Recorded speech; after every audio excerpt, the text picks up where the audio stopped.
Мен қазір орталық мешіттің жанынан өтіп бара жатып, мына кісіні көріп, осыдан 20 жыл алдыңғы бір оқиға есіме түсіп кетті.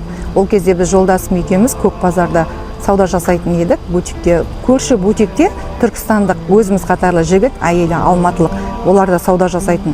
Сол кездің өзінде жігіт әйелдің бір күңі сияқты, қызметші сияқты жүгіріп жүретінді, бір тойып тамақ жегенін көрмейтін еді. Біз енді жолдасымыз екеуміз ол жігітке жерлесіміз болғаннан кейін жанымыз ашып, өзің үйіңнің үлкені екенсің, өзінен кейінгі бауырларың кішкентай екен, бұлай жүргенше ата-анаңа қызмет жасасаң да ауылдан өлмейсің ғой деп айтатынбыз. Сол кезде әйелі күйеуінің алдына шығып, ауылда жұмыс болса, біз бұлай жүрмейміз ғой, қаңғырып деп жауап береді. Ал бірақ сол әйелдің ата-анасы сол базарда жұмыс істейді. Шешесінің өзі қыздың бізге қызының күйеу баласын мен азғырып үйінен ұрыс жанжалмен қызын алып келіп осы Алматыға сол бутикке бергенін білетінбіз сол кездің өзінде. Біз ол бутикте көп тұрмадық, жұмыс бабымен басқа жаққа ауысып кеттік. Арада бір 5-6 жыл өткеннен кейін базар жаққа бір жолым түсіп барған кезде сол баяғы көршінің бомж болып жатқанын көремін ғой.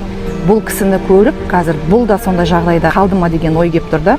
Сондықтан жігіттер, әсіресе жас балдар, үйленгеннен кейін қандай жағдайларыңыз болса да, әйелдің айдақтауымен, әйелдің айтуымен отбасыларыңыздан шығып, алыстап кетпеңіздер. Бір шығып кеткеннен кейін қайтып кіру, отбасыларыңызға қайтып қосылу өте қиын болады.